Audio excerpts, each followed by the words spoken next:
President Trump appears to be setting his sights across the pond for his latest legal battle with a major media corporation. Trump's lawyers are threatening the BBC with $1 billion lawsuit over how the broadcaster edited a clip of Trump speaking to supporters on January 6th.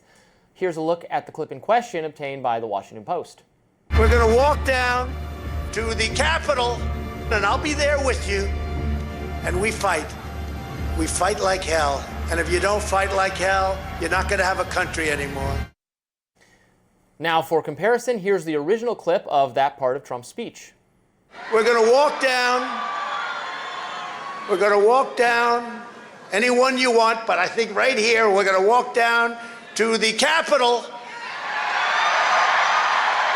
And we're going to cheer on our brave senators and congressmen and women. And we're probably not going to be cheering so much for some of them. Because you'll never take back our country with weakness. You have to show strength, and you have to be strong. The part where Trump encouraged his supporters to fight like hell didn't happen until nearly an hour after his initial remarks telling them to walk down to the Capitol. The BBC documentary also did not include a part of the president's speech where he said he wanted them to march peacefully and patriotically. For those reasons, Trump's legal team is accusing the BBC of defamation. Following criticism of how the speech was edited, the BBC says its CEO of News and its Director General both resigned on Sunday. In a letter to British lawmakers, the BBC's chair writes in part, quote, "We accept that the way the speech was edited did give the impression of a direct call for violent action. The BBC would like to apologise for that error of judgment. I will personally ensure that the BBC continues to take the necessary actions in the future to ensure the BBC retains the trust and confidence of the public we serve." The broadcaster has faced widespread backlash for how it handled the documentary, but some lawmakers are raising concerns of the implications of Trump's potential lawsuit. Ed Davey, who's the leader of the UK's Liberal Democrat Party, writes on X, "It's easy to see why Trump wants to destroy the world's #1 news source. We can't let him. The BBC belongs to all of us here in the UK. The Prime Minister and leaders from across the political spectrum should be united in telling Trump to keep his hands off it." The letter sent by Trump's lawyers is demanding that the BBC retract the documentary by this Friday, or else they will sue. A BBC spokesperson tells The Hill the corporation is reviewing the letter and will respond in due course. I see Trump's point. I think having the fight like hell line, right, is the line in the speech that comes the closest to, is the one that people making the incitement argument will cite. That's the thing he said that evokes fight like hell, that evokes doing something violent. And if you juxtapose that closer into the speech toward the call to march to the Capitol, that's where you would get an idea that I said go to the Capitol and fight with people. So condensing those together like that, I see Trump's point.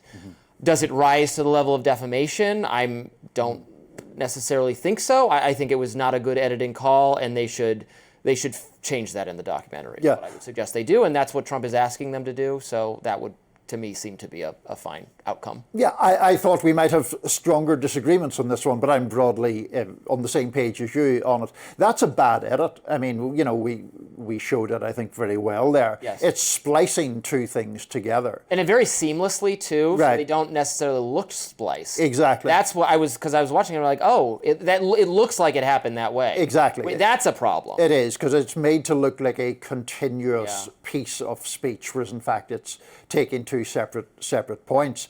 Where I would be maybe a bit more fervent than you in saying that Trump has no case for defamation is, to show defamation, you need to show that someone has damaged your character or reputation in some way. Trump was, when he was impeached for the second time, was impeached for incitement of insurrection. a charge in which 10 members of his own party in the House voted for. He was later acquitted by the Senate. But the point of it is, firstly, I mean, in my view, he plainly incited the insurrection. But secondly, there is no real damage done to Trump's reputation by what is a bad edit, what is journalistically poor practice. But the idea that there's $1 billion in damages to be paid for that, I think is absurd. Trump's incitement of insurrection, to my mind, does not purely revolve around that speech in the ellipse. It encompasses the totality of his efforts to overthrow an election that he lost, to thwart the winner from being duly inaugurated, and to keep himself in power having been defeated.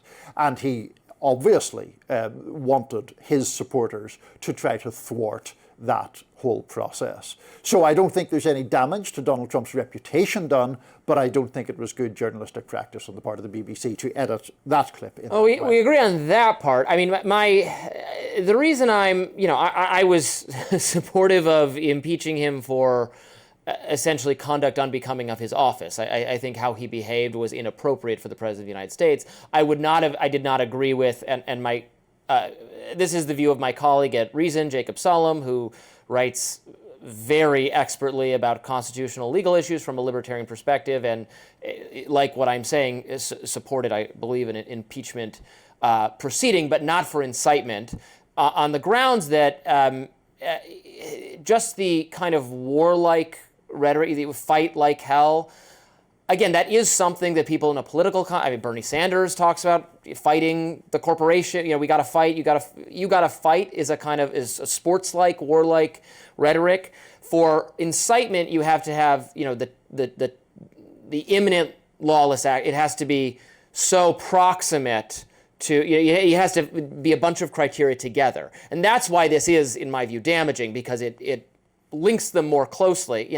If I say we should overthrow the government, I'm not saying anything unconstitutional. If I start adding character to that plan about when we will do it and how we will do it and who we will harm and who will be involved, then I take myself out of the domain of speech that is protected by the First Amendment. General calls for violence are protected. General calls for uprising and so forth are protected. It's when it becomes specific and there's a time, place, and manner, and there's all these things, then you move it into not protected speech. And so by condensing them in that way, I think they get you closer to it. I would argue that the context in which Trump made that speech gives that specificity to it, in the sense that you are in front of a crowd who you have revved up with false allegations of election fraud, and said that, I believe the direct quote is, you won't have a country anymore unless you fight, and that, I think, when you're in that circumstance, when people are close to where we are and going to the Capitol, I think that does pass that bar. Because we've talked about January the 6th a lot of times, there is also a separate whole issue around the BBC here, and I don't want to get too deep into the weeds of that for a primarily American audience, but it is an issue that arises when you have a broadcaster funded by the government, which the BBC is in effect a license Not my favorite situation to be in. No, and it is possibly for this reason. Right, and they have a license fee levied on essentially all British households that pays for the BBC.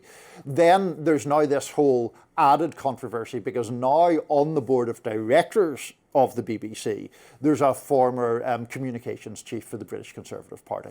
And people of a more liberal disposition would say, well, this guy wants to sort of bring down the BBC. He was involved with GB News, which is a sort of Fox or OAN-like channel in Britain. And so there's always the argument about political interference in the BBC has gone on for years and years, but this really seems to have brought it to a very sharp head, even though I would argue certainly when I was younger, the BBC was an absolutely outstanding journalistic institution, in my opinion.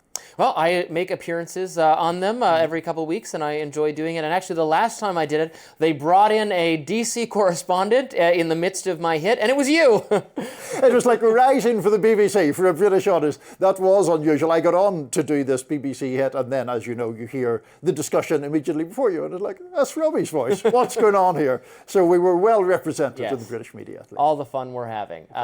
Stick around. More Rising to come. Stay with us.